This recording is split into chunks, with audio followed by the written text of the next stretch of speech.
마태복음 11장 11절입니다.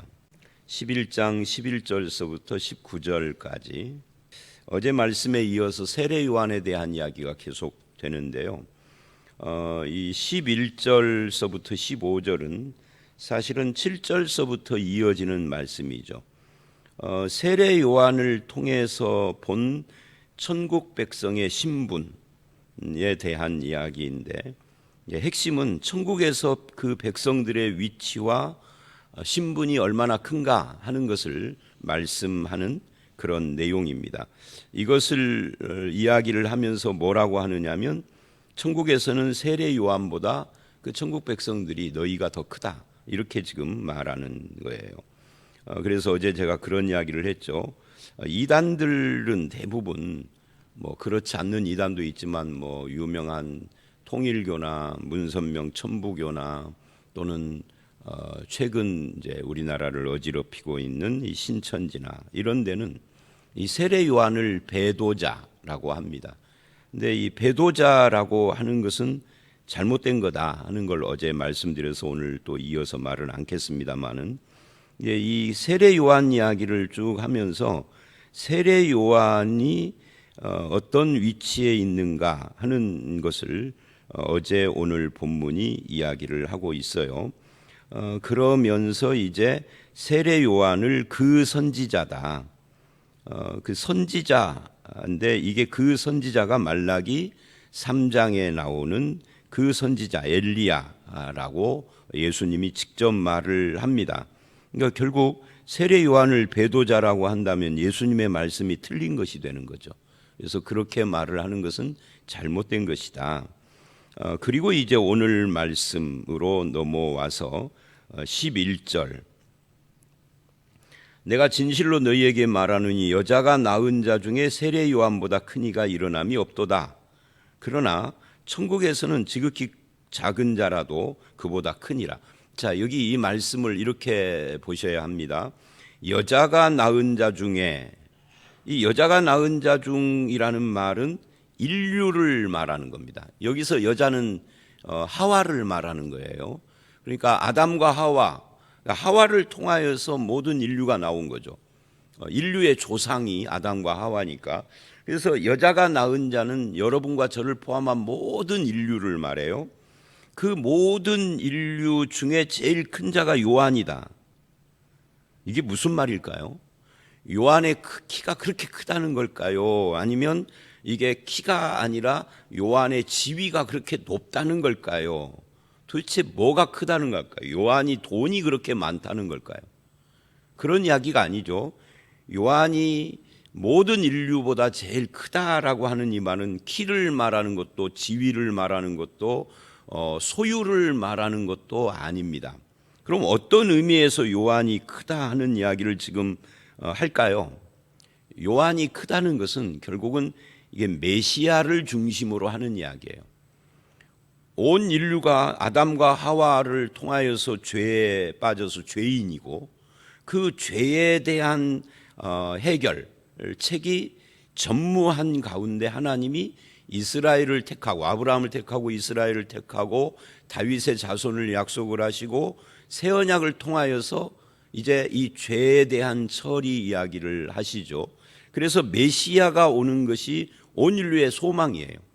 이거를 다른 사람들은 몰라도 이스라엘은 그것을 말씀을 통하여서 알았죠. 그래서 요한이 와서 뭐를 했느냐면, 모든 다윗도 보지 못한 메시아, 아브라함도 볼 수 없었던 메시아, 심지어 모세도 말만 했지 내 뒤에 나와 같은 선지자가 오리라 했지, 그렇지 이 메시아를 얼굴로 직접 본 사람은 아니잖아요. 그러니까 구약의 모든 사람들이 메시아를 바라보고 있었는데 그 메시아를 얼굴로 직접 본 사람은 세례 요한이고, 그 메시아를 소개한 사람이 세례 요한이요. 메시아가 오신 것을 알게 된 것이 세례 요한이잖아요. 그래서 그런 의미에서 요한이 크다는 거지, 요한이 키가 크다, 소유가 많다, 이런 이야기, 지위가 높다라는 이야기가 아니죠. 그런 걸로 말한다면 요한은 가난한 삶을 살았어요. 메뚜기를 먹고 석청을 먹고, 이것은 와, 그건 뭐 요즘으로 말하면 자연식, 건강식을 먹었네. 그게 아니라 가난한 사람들의 음식이에요. 그러니까 요한은 예수 그리스도를 본 자로서, 그리고 예수님을 소개한 자로서 큰 자라고 표현을 한 거예요. 표현을. 그런데 그러나라고 하면서 뭐라고 하느냐면, 천국에서는 지극히 작은 자라도 그보다 크다, 이렇게 말을 해요. 여기서 천국이라는 것은 뭐예요? 예수 그리스도가 오셔서 그 나라의 백성 되는 것을 천국이라고 하는 거죠. 우리가 마태복음을 보면서 계속해서 천국이 뭐냐를 반복적으로 이야기를 했는데, 천국, 나라국, 이 나라라는 것은 백성, 영토, 왕인데, 이제 영토를 이야기하는 것은 천당이라고 우리가 부르지만 그건 성경이 별로 많이 말하는 게 아니에요. 이 왕을 중심으로 하는 거예요. 왕을 중심으로 천국을 말을 할 때 그 왕에게 순종하고 따르고 구원받은 백성을 천국 백성이라고 하는데, 이 백성을 또 천국이라고도 해요. 그들이 사는 삶의 현장도 천국이 임한 곳이죠. 그래서 그 천국 백성들은 아무리 작은 자라도 다 큰 자다. 왜? 천국이라는 것이 왕이신 예수를 모신 것을 말하는 거니까. 그런 의미에서 이루어진 천국에 들어와 있는, 예수를 믿는, 그 말이죠. 예수를 믿는다는 것을 천국으로 말하면 이루어진 천국에 들어왔다, 그 말이에요. 죽어서 가는 것이 아니라 여기서. 그러니 그 사람들은 아무리 작아도, 소자라고 하죠, 마태복음에서. 작은 자라도 다 큰 자다. 나중에 18장에 가보면은 이 천국에서는 누가 크냐라고 질문을 해요, 제자들이. 그랬더니 예수님이 한 어린아이를 불러서 가운데 세우고, 너희가 돌이켜 어린아이들과 같이 되지 않으면 결단코 천국에 들어가지 못한다 한 다음에, 이거 유명한 말씀이죠. 그러면서 이래요. 이 아이와 같이 자기를 낮추는 사람은 천국에서 큰 자다. 그러니까 천국에선 어린아이처럼 자기를 낮추는 사람이라면 다 큰 자다. 누가 제일 큽니까? 제일 크고 말고 이 순서, 이게 서로를 비교하는 것이 아니라 천국에서는 다 큰 자야, 이렇게 말을 한다고요. 이 개념하고 18장의 이 개념하고 오늘 본문에서 말하는 이 세례 요한보다 지극히 작은 자라도 세례 요한보다 더 크다, 천국에서는, 이 말하고 같은 이야기예요. 결국 예수 그리스도라고 하는 천국 또는 메시아, 그리스도를 모신다, 영접한다 하는 것이 얼마나 놀라운 것인가, 복된 것인가를 이렇게 말을 합니다. 그래서 18장은 어린아이도 천국에서는 크다 해놓고 그 다음 구절을 보면은 나를 영접하는 자는 하고 영접 이야기로 가요. 결국 천국이 얼마나 복된가 하는 것을 이렇게 지금 이야기를 하면서 천국을 이야기를 할 때 세례 요한을 가지고 비교를 했는데, 12절 13절은 세례 요한의 때부터라고 특별한 표현을 해요. 이 세례 요한의 때가 언제냐 하는 것을 어제 제가 오버랩이라고 표현을 했죠. 겹치는 시대다. 세례 요한이 구약의 마지막 선지자예요. 너희가 선지자를 보러 갔느냐? 옳다. 말라기가 예언했던 바로 그 선지자다. 그러니까 세례 요한, 말라기가 구약의 끝이 아니고요, 세례 요한이 구약의 끝입니다. 그러면 신약은 언제냐? 예수님이 온 때예요. 세례 요한하고 예수님은 겹쳐요. 그래서 신약의 출발은 이미 했고 구약은 세례 요한으로 끝나고 겹치는 시대라고요. 그런데 이 시대, 세례 요한의 시대부터라는 것은 이제 예수님이 온 시대인 거예요. 이때부터 천국은 침노를 당한다, 침노하는 자는 빼앗느니라 라고 이야기를 하는데, 여기 이 침노를 당한다, 바이제타이라는 그런 말인데요. 이 침노라는 것은 이제 흔히 신학자들이 이중 침노라고 하는 표현을 써요. 이게 무슨 말이냐면, 이 세상에 천국이 왔어요. 이게 뭐라고요? 다시 복습입니다. 이 세상에 천국이 왔어요. 어떻게 오는 거죠? 해성 충돌이 아니고 예수가 왔다 그 말이에요. 예수님이 오셔서 천국이 왔어요. 왕이 왔어요. 그래서 천국을 설파하고 전파하고 그리고 천국 백성의 삶을 이야기를 해요. 그러면 어떻게 하죠? 그 예수님을 만나고 듣고 뭐 병고침 받고 뭐를 하고 하여튼 어떤 방법으로든지 예수 그리스도를 믿고 그 침노에 들어온 천국으로 내가 들어가요. 이중 침노인 거죠. 천국이 이 땅에 왔고 나는 예수 그리스도를 영접하고 영접한다라는 천국에 들어간다는 거예요. 우리가 자꾸만 이게 헷갈리는 것이 죽어서 간다라고만 생각하니까 헷갈리는 거예요. 죽어서 가는 천국은 여기서 예수를 영접한 사람이 연장돼서 죽어서도 천국 가는 거고, 여기서 영접 안 한 사람은 죽어서 천국은 끝난 거예요. 없어요. 죽은 뒤에도 기회가 있는 것처럼 말하는 천주교는 잘못된 거예요. 연옥을 통하여서 뭐 천국에 갈 기회가 있는 것처럼 말하는 것은 거의 이단에 가까운 이야기예요. 그러니까 지금 이중 침노를 말한다는 거죠. 다시 말합니다. 이제 12절 이야기가 뭐냐 하면은 천국이 침노에 들어왔는데 이 땅에 왔는데 거기에 내가 예수를 영접하고 들어가면 그래서 침노하는 자라고 말하는 거예요. 천국은 침노를 당한다. 침노하는 자는 빼앗느니라. 이 말은 빼앗는다 그러니까 우리가 좀 이해를 하기가 좀 어려운 면이 있습니다만은 이 빼앗는다라는 말은 내가 천국에 들어간다, 예수를 영접한다 그런 의미로 쓴 겁니다. 그렇게 천국에 들어간 사람은 아무리 작은 사람도 세례 요한보다 크다. 근데 이 세례 요한은 아브라함보다 크고 모세보다 크고 다윗보다 크다 그랬으니 예수를 믿는 사람이 이제 히브리서 11장 12장 그 믿음장을 가보면 예수 믿는 우리가 없으면 아브라함의 믿음도 헛된 거예요. 예수 믿는 우리가 없으면 다윗도 헛된 거예요. 왜? 우리가 뭐 대단해서가 아니라 저들이 바라봤던 것이 예수고 저들이 바라봤던 것이 예수님이 가지고 오는 이 천국인데 우리가 없다라는 것은 예수가 안 왔다는 거고 그런 거잖아요. 예수가 안 왔다라는 걸 다른 말로 하면 약속이 이루어지지 않았다는 이야기예요. 구약의 약속이. 그럼 아브라함 믿음 거짓이고 다윗도 헛된 거죠. 내가 예수를 믿는다는 것은 구약의 아브라함에게 주신 약속, 모세, 다윗에게 주신 약속이 예수님으로 말미암아 이루어졌다는 이야기예요. 그리고 그 이루어진 약속을 내가 받고 내가 그 약속 안에 들어갔다. 즉 예수 안에 들어갔다는 거니까 내가 있음으로 아브라함이 완성되고 다윗이 완성되는 거죠. 그게 히브리서 11장 맨 마지막과 12장에서 하는 말이거든요. 그거하고 똑같은 이야기입니다. 이게. 천국이 세상의 침노에 들어왔는데 그 천국의 침노에 들어가는 자, 즉 회개하고 믿고 예수를 영접하는 자는 그 천국을 빼앗는다. 이 말은 천국 백성이 된다 그 말이에요. 천국에 들어간다는 말을 빼앗는다 그런 거예요. 그렇게 천국에 들어간 자는 11절 지극히 작은 자라도 크다. 천국 안에는 작은 자가 없는 거죠.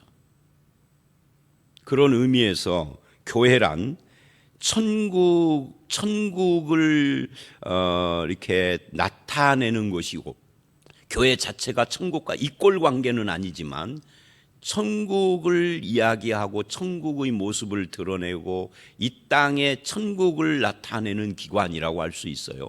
그럼 교회는 큰 자 작은 자가 없이 교회 안에는 다 큰 자죠. 교회 안에서 크고 작음이라고 하는 이 어떤 신분과 지위의 계층을 나누는 것은 불법이에요. 진리가 아니에요. 그건 복음이 아닌 거예요. 지극히 작은 자라도 천국에서는 큰 자라고 했는데 이 주거 천국을 말하는 게 아니다는 이야기를 계속 했죠 제가. 그러면 교회는 이것이 적용돼야 하는 거죠.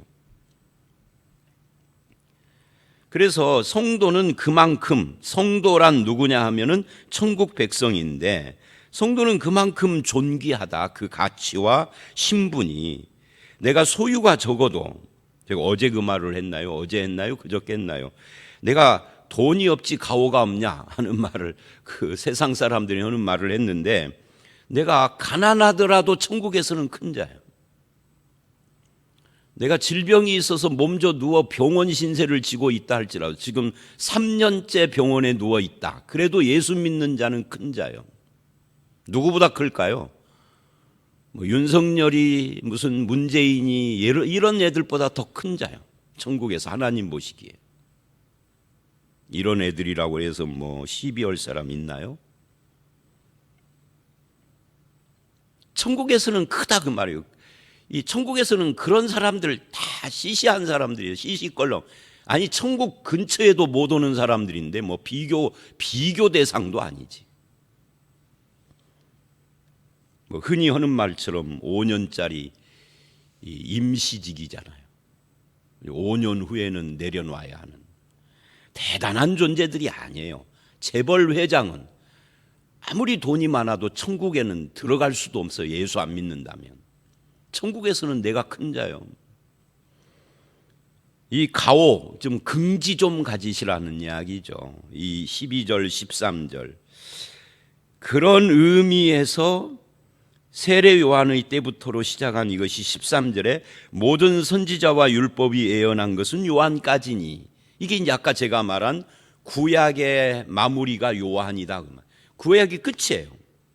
그리고 예수님이 오신 그때부터 신약이고요. 그래서 만일 너희가 즐겨받을진대 오리라 한 엘리야가 곧 이 사람이라. 이건 뭐 어제 말씀하고 연결된 거니까 더 이상 말을 안 해도 되겠죠. 귀 있는 자는 들을지어다 하고, 이 15절은 14절까지의 말씀의 마무리라고 할 수도 있고, 16절부터 말하는 이 말씀의 서론이라고 말을 해도 상관이 없겠죠. 자, 그래서 이 16절로 19절은 어떤 이야기냐면, 이제 15절까지는 천국 백성들은 누군가는 뭐 어떻게 보면은 그 가치와 자부심과 이런 것에 대한 이야기를 했다면, 16절로 19절은 이 시대 사람들의 특징입니다.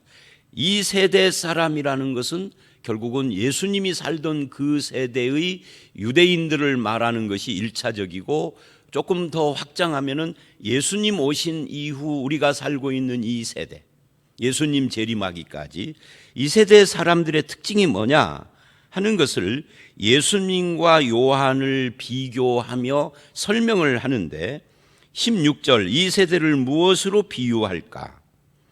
비유하건대 아이들이 장터에 앉아 제 동물을 불러 이르되 우리가 너희를 향하여 피리를 불어도 너희가 춤추지 않고, 피리를 불어도 춤추지 않는다라고 하는 이 표현은 어떤 것이냐면, 결혼식이라든지 이런 잔치집 같은 데 보면은 우리나라 옛날 우리 조상들이 뭐 장구치고 북치고 꽹가리치고 피리도 불고 그랬잖아요. 우리는 뭐 퉁수 이런 걸 불고 그랬는데, 아무리 그런 것을 해도 반응이 없어.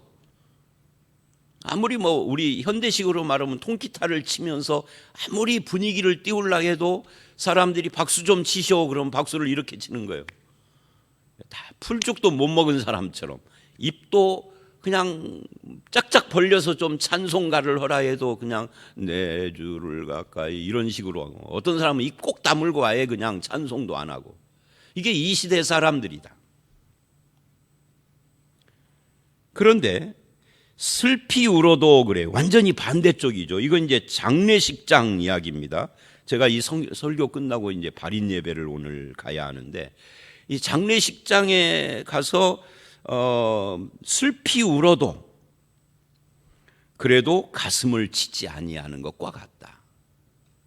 지금 사람이 죽어서 슬픈데 울지를 않는 거예요. 따라서 울지도 않고 전혀 반응을 안 보이는 거죠. 그러니까 이게 결국은 예수 그리스도가 와서 죄인들과 친구가 돼서 잔치집에 앉아서 먹고 마시고 이 복음의 기쁨을 말을 해도 사람들은 비판하고,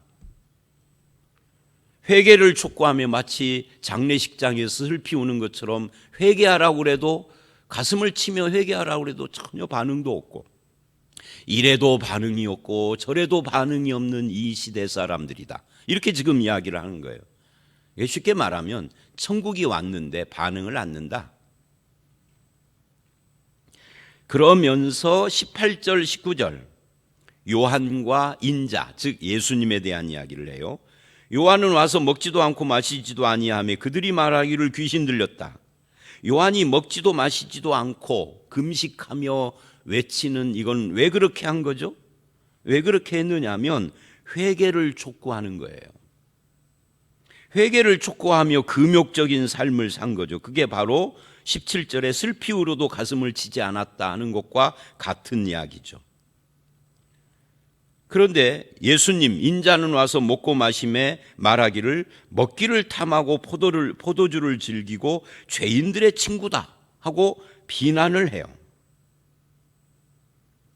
이래도 비난하고 저래도 비난하고 반응을 안 보인다는 거죠. 왜 이런 반응을 할까요? 왜냐하면 저들은 그 기준이 자기이기 때문에 그렇습니다. 성경이 기준이 아니고 하나님 중심이 아니고 자기 생각, 자기 중. 근데 자기라는 것은 항상 그 시대의 영향을 받아요. 예수님 시대의 사람들은 예수님 시대 유대인들의 영향을 받았겠죠. 유대 밖에서는 로마나 헬라 철학의 영향을 받겠죠. 자기도 몰래. 오늘 우리 시대는 우리 세대의 철학과 사상의 영향을 받아요. 근데 우리가 살아봐서 알지만 이제 아직 70도 채 못 살은 사람이던 90을 산 사람이던 살아봐서 아는 것 중에 하나가 뭐냐면 이 세대의 생각과 정신과 이런 것들은 늘 변한다는 거죠. 계속 변해가고 있다는 거죠. 그래서 이 세대의 영향을 받기 때문에 그 세대의 정신의 영향을 받은, 그래서 그것이 견고해져서 완고해져서 고집스러운 인간은 자기중심성을 가지고 복음을 비난하는 겁니다. 회개를 말하면 귀신 들렸다고 그러고 기쁨을 말하면 먹기를 탐하는 자다고 그러고 이래도 저래도 비난만 하는 거예요. 자기 중심 때문에 그러는 겁니다. 그래서 예수님께서 나를 따라오려거든, 나를 따라와라 이러지 않고 나를 따라오려거든 두 가지를 말을 하죠. 자기를 부인하고, 여기서부터 시작을 하는 거죠. 우리는요, 철학을 배우지 않았어도요, 이 시대의 철학과 사상을 이미 알고 있어요. 표현을 못할 뿐이죠. 왜? 지식이 딸리기 때문에. 표현을 잘하는 사람은 공부를 해서 지식이 있어서 표현해. 근데 그들과 우리는 똑같은 사조 속에 있는 거죠. 예를 들면 오래된 거지만 다원주의, 포스트 모더니즘 이런 걸 설명할 수는 없지만 이미 우리는 그 가운데 있는 거죠. 그래서 그걸 몸으로 실천하고 있어요. 그러면서 예수 복음을 거부해. 예수를 믿어도 온전한 복음으로 믿지 않고. 이제 그런 것들이 이 세대라 그 말이죠. 그래서 이 세대 사람들은 그런 자기 중심적 사고를 가지고 예수를 비난하고 복음을 안 받아들인다. 우리는 어떤 사람들인가? 그래서 이제 19절 끝에 지혜는 그 행한 일로 인하여 옳다함을 얻느니라. 여기서 지혜가 뭐냐 할 때 예수 그리스도를 말하는 거예요. 예수 그리스도는 그 행한 일로 하는데 그 행할 일로에 이라고 써 있고 그 이가 난하주에 보면 어떤 사본의 자녀들로 이렇게 돼 있어요. 그러니까 예수님은 자기 자녀들로 인하여 옳다함을 얻느니라. 이거를 누가복음 7장 35절은 그렇게 말을 해요. 누가복음 5장 37절을 한번 제가 읽어보도록 하겠습니다.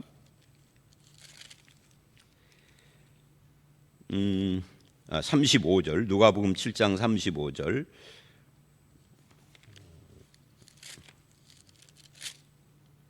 지혜는 거기 나오죠. 오늘 말씀하고 똑같아요. 세례 요한 이야기의 결론입니다.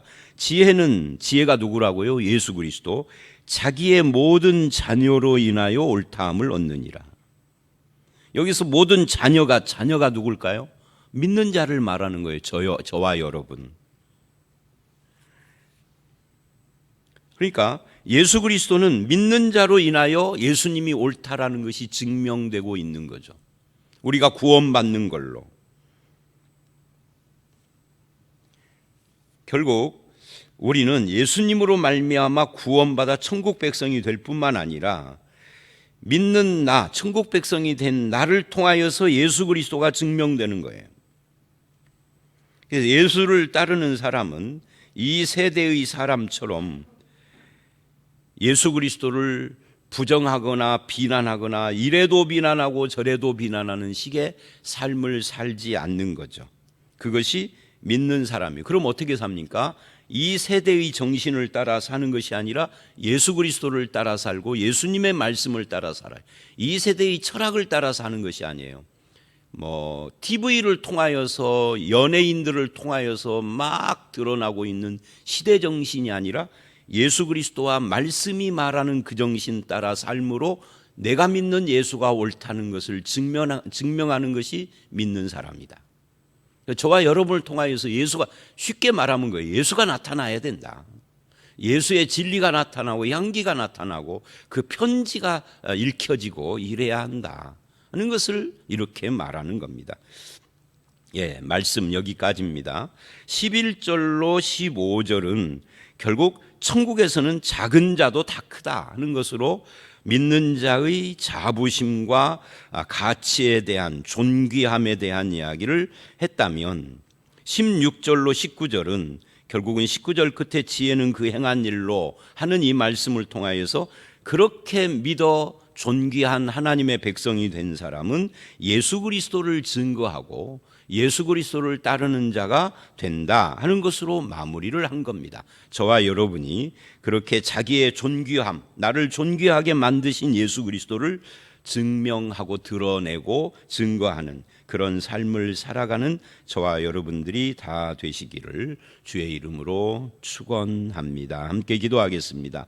하나님 아버지, 그렇습니다. 천국은 이 세상에 침노했는데 그 예수 그리스도를 영접함으로 내가 그 천국에 들어가는 하나님의 백성이 되게 하시니 감사를 드립니다. 그렇게 천국 백성이 된 사람들은 아무리 작은 자라도 큰 자라고 불러주시니 감사를 드립니다. 나 같은 자를 구원하셔서 존귀한 주의 백성 되게 하셨사오니 그런 나를 만들어주신 예수 그리스도를 따르게 하시고 닮게 하시고 예수 그리스도를 증거하는 자로 우리의 삶을 살아갈 수 있도록 인도하여 주시옵소서. 오늘 이 하루와 우리의 남은 인생이 오직 예수 그리스도와 함께하며 주의 복음을 증거하는 일에 열매 맺기를 간절히 바라올 때 예수님 이름으로 기도드려 싸움나이다. 아멘.